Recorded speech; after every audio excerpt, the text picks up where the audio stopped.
ایک بلبل ہے جس کا نام محمد اقبال ہے کہ محمد سے وفاتوں میں تو ہم تیرے ہیں، یہ جہاں چیز ہے کیا لوح و قلم تیرے ہیں۔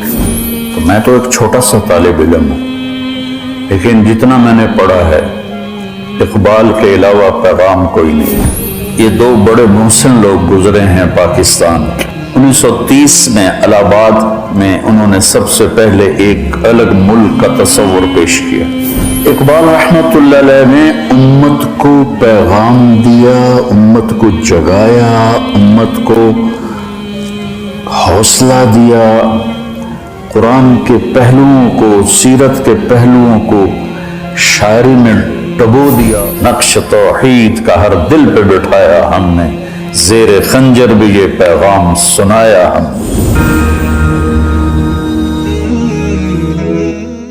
بسم اللہ الرحمن الرحیم، والصلاة والسلام علی رسولہ الکریم وعلی آلہ وصحبہ اجمعین۔ اللہ تعالیٰ نے آدم علیہ السلام کو تمام علوم سکھائے، وعلم آدم الاسماء کلہا۔ تو اس سے علماء فرماتے ہیں کہ قیامت تک جتنے علوم وجود پائیں گے، جو موجود ہیں، جو پیچھے مٹ گئے، جو آگے نئی ایجادہ، الاسماء پر الف لام اور تاکید کلہا کے ساتھ، صرف شریعت نہیں، ہر چیز کا علم اللہ نے دیا۔ تو انسان کو اللہ نے بولنے والا بنایا۔ الرحمن اللہ کی سب سے پیاری صفت، جس سے اللہ ساری پیاری ہیں، پر جس کو اللہ نے خود اہمیت سے بتایا، الرحمن کون ہے؟ علم القرآن۔ اور رحمان ہونے کا کیا نظارہ ہے؟ خلق الانسان۔ اس میں کیا نظارہ ہے؟ علمہ البیان۔ ہم میں اور جانور میں، پرندے میں کیا فرق ہے؟ یہ چار بڑے دھماکے ہیں جو سورہ رحمان کے شروع ہوتے ہی ہوتے ہیں۔ جب تھوڑا سا ہمارا ذوق سلیم ہو، یعنی ذوق، ادبی ذوق ہو، تو سبحان اللہ کا کلام ہی ایک غذا بھی ہے اور دوا بھی ہے اور نغمہ بھی ہے اور ساز بھی ہے، سر بھی ہے، بربط بھی ہے، تار بھی ہے۔ الرحمن، بسم اللہ الرحمن الرحیم سے قرآن شروع کیا۔ رحمان رحیم ایک چیز ہے۔ کیا ہے تیری رحمت؟ علم القرآن۔ آپ پر سب سے زیادہ رحمت ہو رہی ہے کہ آپ قرآن سیکھ رہے ہیں۔ اور تیری رحمت کیا ہے؟ خلق الانسان، تجھے پیدا کیا احسن تقویم، تیرے جیسا کوئی بنایا ہی نہیں اور مخلوق۔ اور میری خصوصیت کیا ہے؟ علمہ البیان، تجھے بولنا سکھایا، تجھے بولنا سکھایا۔ اور وَمِنْ آيَاتِهِ خَلْقُ السَّمَاوَاتِ وَالْأَرْضِ وَاخْتِلَافُ أَلْسِنَتِكُمْ وَأَلْوَانِكُمْ۔ ہم ایک ماں کی اولاد ہیں، ایک باپ کی اولاد ہیں۔ آپ کے صرف پاکستان میں 50 زبانیں بولی جاتی، یہ مختلف کیسے ہوگی؟ اللہ کہتا ہے یہ میری نشانی ہے۔ یہ سرحد سے گدھا لے کر آؤ، لاہور سے گدھا لے کر آؤ، ادھر سکر سے گدھا لے کر آؤ، اور کوئٹہ سے کھوتا لے کر آؤ، چاروں ایک دوسرے کو سلام دعا کریں گے، حال حوال پوچھیں۔ تو پنجابی اکٹھا کرو، پٹھان اکٹھا کرو، بلوچ اکٹھا کرو اور سندھی اکٹھا کرو، وہ سارے ایک دوسرے کے لیے گونگے بیٹھے ہوں گے۔ تو اللہ کہتا ہے یہ میری نشانی ہے کہ میں نے تمہیں بولنا سکھایا۔ ہاں، جنت میں ایک ہی زبان ہو جائے گی، عربی، اسے کہتے ہیں زبان زبر کے ساتھ، اور بولی کو کہتے ہیں زباں پیش کے ساتھ، فرق رکھا کرو۔ اس میں ایک شعر بھی ایک علم ہے۔ شعر شعور سے ہے، وہ کلام جو شعور میں حرکت دے دے، ہلچل مچا دے، جوش آ جائے، چشمے بھی ابل ابل کے اچھل اچھل کے گرنے لگیں، انسانی دل پھڑکنے لگیں، اور ایک سادہ سی بات اتنی طاقتور بن کے دل پہ اترے کہ پورا وجود کانپ جائے۔ تو اس لحاظ سے پہلے شاعر آدم علیہ السلام ہی ہوں، چونکہ اللہ نے ان کو ہر علم دیا، تو پہلے شاعر حضرت آدم علیہ السلام ہی ہیں۔ پھر شاعری کا موضوع بن گیا عشق، معاشقہ، بہادری، خوشامد، یہ بن گیا۔ تو ایک عرب کہتا ہے قالوا حجرت الشعر قلت ضرورتا، ارے بھائی شعر کہنے کیوں چھوڑ دیے؟ کہا یار مجبوری ہے، باب الدواعی والبواعث مغلق، جس کی وجہ سے شعر کہا جاتا ہے وہ وجہ ہی نہیں پائی جا رہی۔ اچھا جی شاعر صاحب کیا وجہ ہے؟ کہ خلت الدیار، لاہور خالی ہو گیا، فلا کریم یرتجا، کوئی سخی لبدہ ہی نہیں، منہ النوال ولا ملیح یعشق، نہ کوئی معشوق ملتی ہے اور نہ کوئی سخی ملتا ہے، تو شعر کی آنکھاں خاک آنکھاں۔ تو یہ موضوع بن گیا اشعار کا۔ شعر میں کوئی پیغام دے کر اگر گیا ہے، تو میں تو ایک چھوٹا سا طالب علم ہوں، لیکن جتنا میں نے پڑھا ہے اقبال کے علاوہ پیغام کوئی نہیں ہے، اتنا جامع پیغام رحمت اللہ علیہ۔ عربی شجاعت علی تقتحم الفوارس ہاکذا عنی وعنہم خبروا اصحابی، یہ اپنے دشمن کو قتل کرنے کے بعد شاعر کہہ رہا ہے سارے انو دس دیو اے ہویا پہ جے، وَصَدَرْتُ حِينَ تَرَكْتُهُ مُتَجَدِّلًا كَالْجَزْعِ بَيْنَ دَكَادِدٍ وَرَوَابِ، جب میری تلوار چلی تو پھر وہ ایسے گرا جیسے کھجور کا تنا گرتا پڑا ہوا تھا۔ یہ تو شاعر اسلام ہے حضرت علی۔ اور شاعر جاہلیت یدعون عنتر والرماح كأنها اشطان بیر فی لبان الادہم ما زلت ارمیہم بغرۃ وجہہ ولبانہ حتی تسربل بالدم۔ یہ ایک ہے اسلوب اور طریقہ اشعار کا کہ اپنی دلیری بہادری بیان کرنا۔ رب لا تجعل موتتی بین النساء النوائح، یا اللہ مجھے گھر میں نہ مارنا، ولیکن قتیلا یدرج الطیر من جوانحی، مجھے ایسے مارنا کہ میں قتل ہوں اور کوے میرا خون پئیں میری نسوں سے نکال کے، اور پرندے میرے گوشت کی بوٹیاں نوچیں۔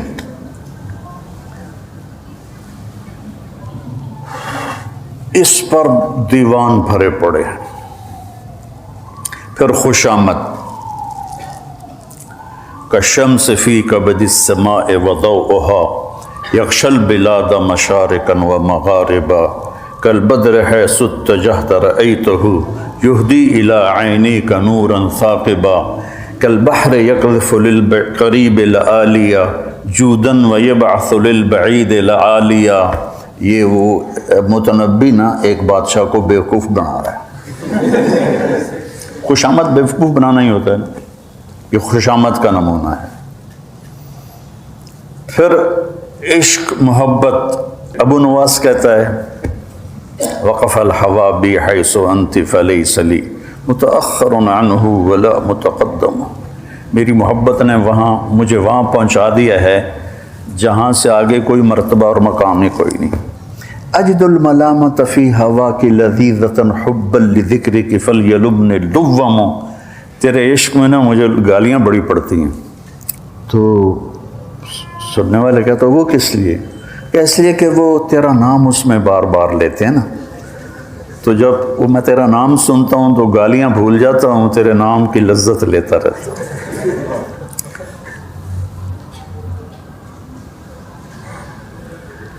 اس پر سارا زور لگا ہے شعراء کا۔ اب ہم آتے ہیں اقبال کی شاعری کی طرف۔ یہ اقبال نے بڑی تھوڑی عمر پائی، 61 سال کی عمر پائی۔ 1877 میں پیدا ہوئے، 1938 میں انتقال ہوا۔ ہماری جماعت گئی 96 میں انڈونیشیا۔ اس وقت جنرل حبیبی صدر انڈونیشیا تھا، تو اس سے ملنے گئے تو اس نے کہا، ڈاکٹر اشفاق صاحب رحمۃ اللہ علیہ تھے، یہ طاہر اشفاق اور طارق اشفاق کے والد تھے، ان سے کہا کہ آپ کو پتہ ہے ہم نے جنگ آزادی کی ابتدا کیسے کی؟ میں نے کہا یہ ہماری تو پہلی ملاقات ہے۔ کہا آپ کے اقبال کی شاعری اور آپ کے لیڈر محمد علی جناح رحمۃ اللہ علیہما، اس کی تقریریں اور ان کی شاعری کو ہم نے انڈونیشین زبان میں ٹرانسلیٹ کروایا اور پھر اپنے قوم کو اس پر اٹھایا اور ابھارا اور پورا ملک آزاد کروا لیا۔ یہاں اب تو خیر سب کچھ چلا گیا، یہاں والوں کو نہیں پتہ اقبال کون ہے، تو باہر کسی کو کیا پتہ ہوگا؟ محمد علی جناح کون ہے، باہر والوں کو کیا پتہ ہوگا؟ انہوں نے بیٹا پیغام پہنچایا، اور بڑی زندگی کے آخری 30 برس پہلے ان کا ذہن اور تھا۔ انگلینڈ گئے پڑھنے، اور وہاں کا فلسفہ پڑھ کے ذہن غلط اور ہونے کے بجائے سیدھا ہو گیا۔ تو انہوں نے اپنے نبی کو پڑھا، قرآن کا مطالعہ کیا، اور پھر ان کے منہ سے الفاظ نہیں، پھول گرتے تھے اور شعلے کبھی بھڑکتے تھے۔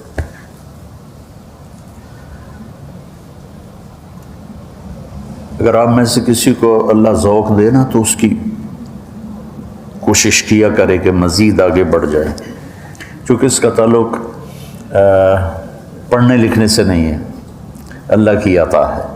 ہمارا ایک میراثی تھا، بالکل ان پڑھ، اتنا بڑا شاعر تھا، فی البدی شروع ہو جاتا تھا پنجابی میں۔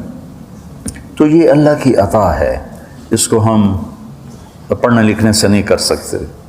اب عربی میرا ذوق ہے، اردو میرا ذوق ہے، لیکن میں شعر یاد تو کرتا ہوں، شعر کہتا نہیں۔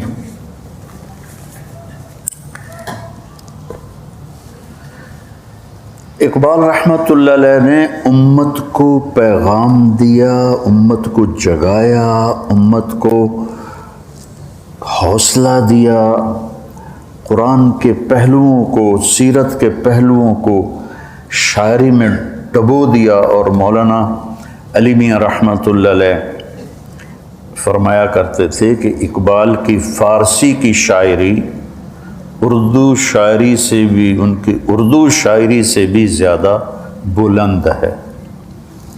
ایران میں ایک ایڈیٹوریم بنا تو وہاں اس کے بڑے گیٹ پر اقبال رحمۃ اللہ علیہ نے جو مرثیہ لکھا امام حسین علیہ السلام کا، بادشاہ است حسین، وہ لکھا ہوا تھا، نیچے محمد اقبال۔ تو ان کا جب آیا نا مہمان خصوصی افتتاح کرنا، تو اس نے ایسے اس کو پڑھا، لکھا نیچے اقبال۔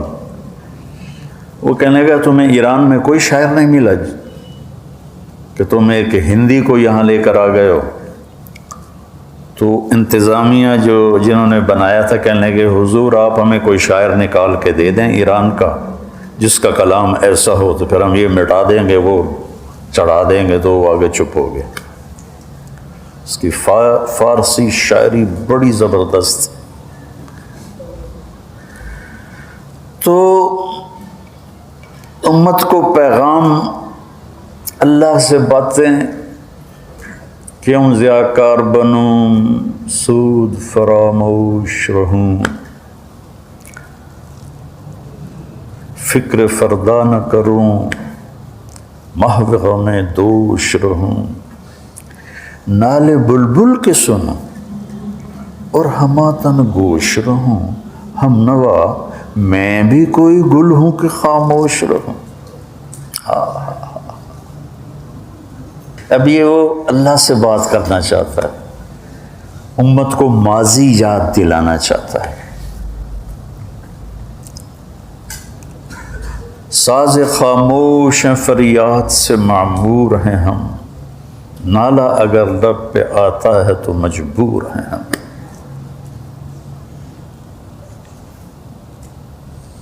کہتا ہے ہماری صدائیں گونجتے گونجتے گونجتے گونجتے ہمارے سازوں کے تار ہی ٹوٹ گئے، تو ہم ساز خاموش بن گئے۔ لیکن پھر بھی اگر زبان پہ آہ آتی ہے تو ہم مجبور ہیں۔ تھوڑے تھوڑے نمونے سنا تو سارا دن، اب وہ پلٹے اس طرف کہ یا اللہ ہم نے تیرے دین کے لیے کیا کیا، تھے ہم ہی ایک تیرے مارے کا آراؤں میں، خشکیوں میں کبھی لڑتے کبھی دریاؤں میں، دی اذانیں کبھی یورپ کے کلیساؤں میں، کبھی افریقہ کے تپتے ہوئے صحراؤں میں، شان آنکھوں میں نہ جچتی تھی جہانداروں کی، کلمہ پڑھتے تھے ہم چھاؤں میں تلواروں کی، تجھ سے سرکش ہوا کوئی تو بگڑ جاتے تھے، تیر کیا چیز ہے ہم توپ سے لڑ جاتے تھے، نقش توحید کا ہر دل پہ بٹھایا ہم نے، زیر خنجر بھی یہ پیغام سنایا ہم نے۔ کیا شاعری!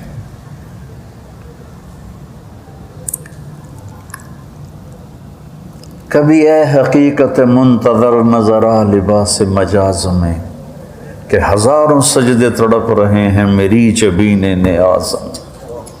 ہوئے ہوئے ہوئے، جو میں سر بسجدہ زمیں ہوا تو زمیں سے آنے لگی صدا، تیرا دل تو ہے سا نماشنا، تجھے کیا ملے گا نماز میں، وَإِذَا قَامُوا إِلَى الصَّلَاةِ قَامُوا كُسَالَىٰ۔ اور یہ جو صبر ہے، صبر، اس کو جس پیرائے میں اقبال نے بیان کیا ہے شاید ہی کوئی بیان کر سکے۔ برداشت جب کوئی چیز کر رہی، اس پر ہم ہتھوڑی ماریں تو یہ ٹوٹے گی نا، یا خم آ جائے گا۔ برداشت آدمی کو توڑ دیتی ہے، اور خاص طور پر لوگوں کے رویے وہ انسان کو چور چور کر دیتے ہیں۔ بول اور رویہ، صرف چہرہ ایسے بگاڑ کے دیکھو تو اگلے کا کیا سے کیا حشر ہو جاتا ہے۔ تو اب اس نے کہنا یہ تھا کہ صبر کرو، جیسے اللہ نے کہا یا ایھا الذین آمنوا اصبروا وصابروا ورابطوا لعلکم تفلحون۔ لیکن انہوں نے کیا کہا؟ تو بچا بچا کے نہ رکھ اسے ٹوٹنے دے، تیرا آئینہ ہے وہ آئینہ کہ شکستہ ہو تو عزیز تر ہے نگاہ آئینہ ساز۔ دل کو قرآن سے لے کر آئے کہ دل، اللہ نے قرآن میں دل کو شیشے سے تشبیہ دی ہے۔ المصباح فی زجاجہ۔ تو یوں کہا کہ اگر لوگوں کے رویوں سے تیرا دل ٹوٹے تو ٹوٹنے دے، یہ جتنا بکھر کے آئے گا اتنا تیرے رب کو پیارا لگے گا۔ انا عند المنکسرۃ قلوبہم، حدیث قدسی اس میں بیان ہوئی کہ میں ٹوٹے دلوں کے قریب ہوتا ہوں۔ تو ایک آپ لوگ اپنے فارغ اوقات میں یا جب اللہ تعالیٰ آپ کو آگے موقع دے تو آپ اقبال کو ضرور پڑھیں۔ میرے والد صاحب پڑھتے تھے اور روتے تھے، میں چھوٹا سا تھا تو ان کو فارسی بہت آتی تھی، حالانکہ ذمہ دار آدمی، لیکن انہوں نے 1940 میں BA کیا تھا، 1944 میں، تو ان کا بڑا ذوق تھا، تو وہ پڑھتے تھے اور روتے تھے، پڑھتے تھے اور روتے تھے۔ تو اللہ نے اس بندے سے پیغام دلوایا، امت کو پیغام دلوایا۔ اب اللہ کی طرف سے جواب آیا، آئی آواز غم انگیز ہے افسانہ تیرا، اشک بے تاب سے لبریز ہے پیمانہ تیرا۔ اب اللہ کی طرف سے بول رہا ہے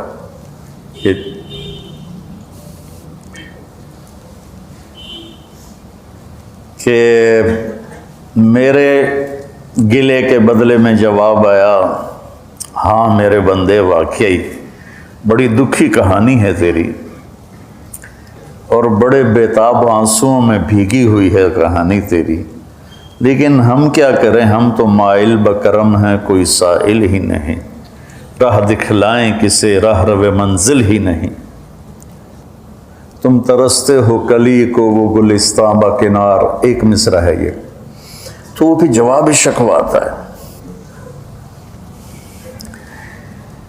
کہ میں تو دینے کو تیار ہوں، آؤ تو صحیح، ہم تو مائل بکرم ہیں، آ جاؤ، کوئی مانگے تو صحیح، کسے راہ دکھلاؤں، کوئی راہ ڈھونڈنے والا، کوئی راہ کا تلاش کرنے والا، کسی رہبر کی تلاش میں ہو تو میں راستہ دکھلاؤں۔ تمہارے بڑوں نے باغات کو ٹھوکر مار دی اور تم چند کلیوں پہ بک جاتے ہو، تم ترستے ہو کلی کو وہ گلستاں بکنار۔ ہائے میرے بچوں، یہ دو بڑے محسن لوگ گزرے ہیں پاکستان کے۔ 1938 میں ان کا انتقال ہوا، 1930 میں الہ آباد میں انہوں نے سب سے پہلے ایک الگ ملک کا تصور پیش کیا کہ ہمیں ایک الگ ملک چاہیے جس میں مسلمان، ان کا تو تصور بہت عالی شان تھا، انہیں کیا خبر تھی کہ ادھر بھی وہی کچھ ہوگا جو وہاں ہو رہا ہے۔ اس وقت جو ہماری قوم کر رہی ہے، یہ سب حکومتوں کو گالیاں نکالتے ہیں، تجھے کیوں فکر ہے اے گل دل صد چاک بلبل کی، تو اپنے پیرہن کے چاک تو پہلے رفو کر لے، کہ اپنے سے شروع کرو۔ تمنا آبرو کی ہے اگر گلزار ہستی میں، تو کانٹوں سے الجھ کر زندگی کرنے کی خو کر لے۔ چوپڑیاں کھاون نال نہیں انسان ترقی کرتا، سنوبر باغ میں آزاد بھی ہے پابگل بھی ہے، انہی آزادیوں انہی پابندیوں میں زندگی کرنے کی خو کر لے۔ ان کی شاعری میں فارسی الفاظ بھی بہت ہیں اور عربی الفاظ بھی بہت، تو مشکل ہوتا ہے۔ تو اب وہ ایک کیا خوبصورت ان دو شعروں کی بات کر کے پھر میں بس کرتا ہوں۔ اگر دنیا میں عزت کے ساتھ رہنا ہے تو پھر روٹی کے غلام نہ بنو، پیسے کے غلام نہ بنو۔ اب اس کے ساتھ بخاری کی حدیث جوڑو، تعس عبد الدینار و عبد درہم و عبد القطیفہ، برباد ہو گیا سونے کا غلام اور چاندی کا غلام اور زیب و زینت کا غلام برباد ہو گیا، تو کانٹوں سے الجھ کر زندگی کرنے کی خو کر لے۔ یہاں تم عیاشی کر بھی نہیں سکتے، موت ہے پیچھے لگی ہوئی، بیماریاں لگی ہوئی۔ اب رانا صاحب چاہیں گے کہ ان کے منہ میں یہ پائپ لگا رہے، یا میں چاہوں گا کہ مجھے ہارٹ اٹیک ہوتا اور مجھے سٹنٹ پڑتے؟ تو کہا یہاں مشقت کے لیے آئے ہو، یہ کانٹوں بھرا راستہ ہے، تو کانٹوں سے الجھ کر زندگی کرنے کی خو کر لے۔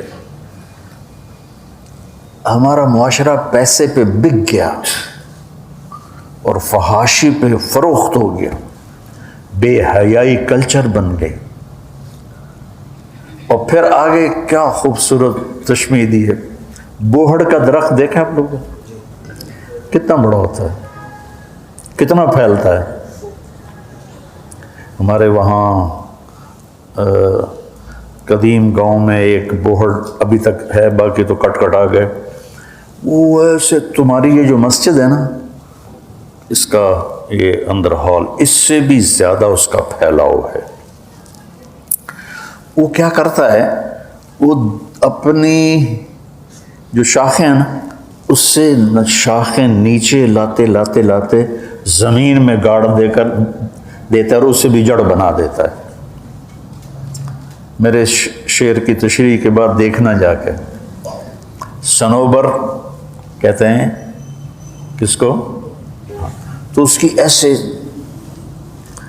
جڑیں ہوتی ہیں اور وہ پھر اس کو طاقت ملتی ہے اور وہ پھیلتا ہے پھیلتا ہے پھیلتا ہے پھیلتا ہے پھیلتا ہے، باقی کوئی درخت ایسے نہیں پھیلتا۔ وہ کہہ رہے ہیں تو مسلمان ہے، اسلام کی پابندیوں میں آ جا، چونکہ تم بوہڑ کے درخت کو دیکھو تو وہ آزاد بھی نظر آتا ہے، او جا رہا ہے او جا رہا ہے، لیکن نیچے دیکھو تو پابندیوں میں جکڑا ہوا ہے۔ تو اگر تم دنیا میں عزتیں آزادی چاہتے ہو تو محمد مصطفیٰ کی غلامی میں اپنی جڑوں کو پیوست کر دو۔ کی محمد سے وفاتوں نے تو ہم تیرے ہیں، یہ جہاں چیز ہے کیا لوح و قلم تیرے۔ اور پھر اپنا درد بھرا دکھڑا، انہوں پتہ ہی کسی نے پتہ ہی نہیں ہونا کہ شکوہ جواب شکوہ بھی کوئی شے ہے۔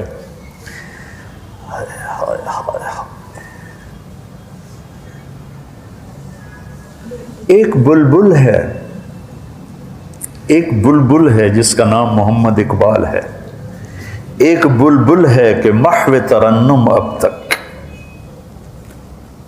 وہ اپنے نغمے الاپ رہا ہے، اس کے سینے میں ہے نغموں کا تلاطم اب تک، اس کے سینے میں نغمے ابلتے ہیں مچلتے ہیں، قید موسم سے رہی آزاد رہی طبیعت اس کی، نہ اس نے بلبل نے کبھی خزاں دیکھی، وہ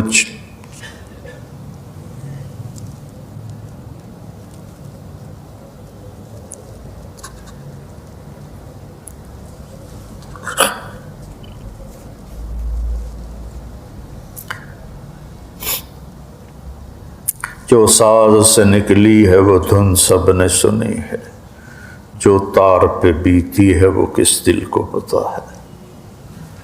وہ بلبل خزاں میں بھی تڑپتی رہی اور بہار میں بھی تڑپتی رہی، خزاں میں بھی نغمے ابل اس کے گونجتے رہے اور بہار میں بھی گونجتے رہے۔ کاش، دوبارہ کہوں، قید موسم سے طبیعت رہی آزاد اس کی، کاش گلشن میں کوئی سمجھے فریاد اس کی۔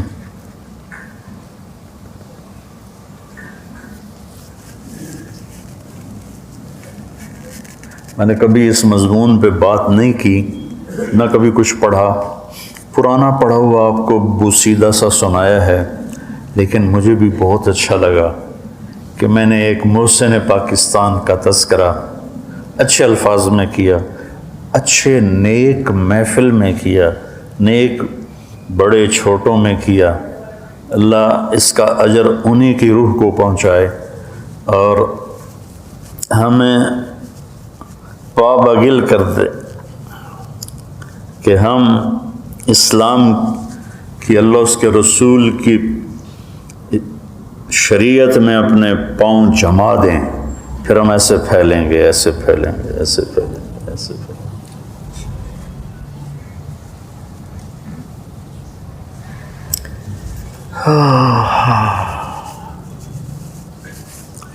پرواز ہے دونوں کی اسی ایک فضا میں،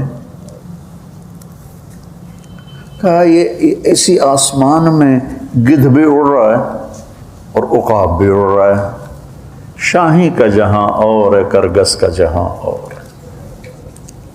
شاہین تازہ گوشت کا شکار کرتا ہے اور گدھ جب بدبودار ہو جاتا ہے جیفا میت تو اس کو جا کے نوچتا ہے، کھاتا ہے۔ ہم کینیا گئے 2015 میں، چلا تھا، 8 ملکوں کا سفر۔ تو میں نے کہا یار جنگل بھی دکھا دو، پتہ نہیں دوبارہ آنا تک۔ تو وہاں سے ہم نے 2 گھنٹے کی فلائٹ لی، چھوٹا سا جہاز تھا 14 سیٹوں کا، تو اس میں ہم جنگل میں گئے۔ اس کے اندر 3 ایئرپورٹ تھے، کچے۔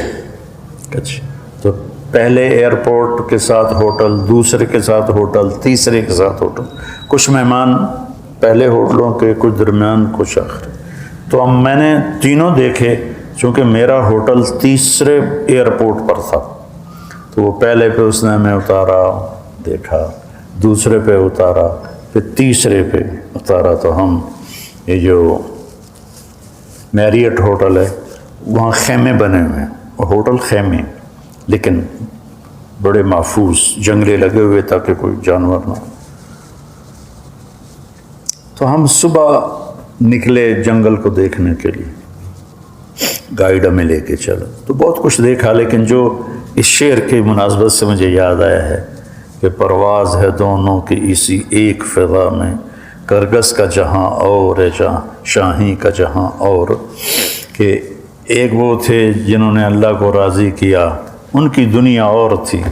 ایک آج ہیں جو کہتے ہیں پیسے کے بغیر کوئی زندگی نہیں، ان کی دنیا اور ہے۔ تو میں نے ایک جگہ دیکھا، ہم جا تو کہیں اور رہے تھے لیکن میں لیفٹ سائڈ پر تھا، تو میری ایسے نظر پڑی تو ایک بیٹھا ہوا تھا گدھ اور ایک عقاب۔ گدھ عقاب سے بڑا ہوتا ہے، وہ ایک ڈھانچہ پڑا ہوا تھا، ڈھانچہ، پنجر، وہ انہوں کھدی جاندہ ہے، اور عقاب جو تھا نا وہ تازہ چائے کے مزے لے رہا تھا۔ میں نے کہا اے اقبال، اللہ تیری قبر روشن کرے، کرگس کا جہاں اور ہے، شاہی کا جہاں اور۔ تو بیٹا کرگس نہ بنو کہ دنیا کے دیوانے بن جاؤ، امتی بنو، فرقہ واریت سے نکلو، داعی بنو۔ مدرسوں کی کمی نہیں ہے، ضرورت سے زائد ہیں، ضرورت سے زائد ہیں، لیکن جیسے جوان پیدا کرنے ہیں اس میں نتیجہ بہت تھوڑا ہے۔ میں چاہتا تھا اللہ، یا اللہ میرے ذریعے سے ایک ایسی نسل تیار کر جو امتی ہو، جو بندی بریلویوں کے لیبل نہ ہو، اہل حدیث کے لیبل نہ ہو، امتی ہوں، جو داعی ہوں، جو اللہ کے پیغام کو لے کے پھرنا اپنی سعادت سمجھ، کبھی عرش پر کبھی فرش پر۔ یہ تو پروین شاکر کا ایک قریب کی شاعرہ ہے، کبھی عرش پر کبھی فرش پر، کبھی ان کے در کبھی در بدر، غم عاشقی تیرا شکریہ میں کہاں کہاں سے گزر گیا۔ وہ تو کہتی میں کہاں کہاں سے گزر گئی، میں نے اس کو یا کر دیا ہے، کیونکہ میں تو اپنی زبان میں کہتا ہوں۔ میں اس کے لیے بھی یقین مانو اصال ثواب کرتا ہوں، مجھے اس کا یہ شعر اتنا پسند ہے۔ کبھی عرش پر کبھی فرش پر، کبھی در بدر کبھی ان کے در، غم عاشقی تیرا شکریہ میں کہاں کہاں سے گزر گیا۔ تم داعی بنو، تم امتی بنو۔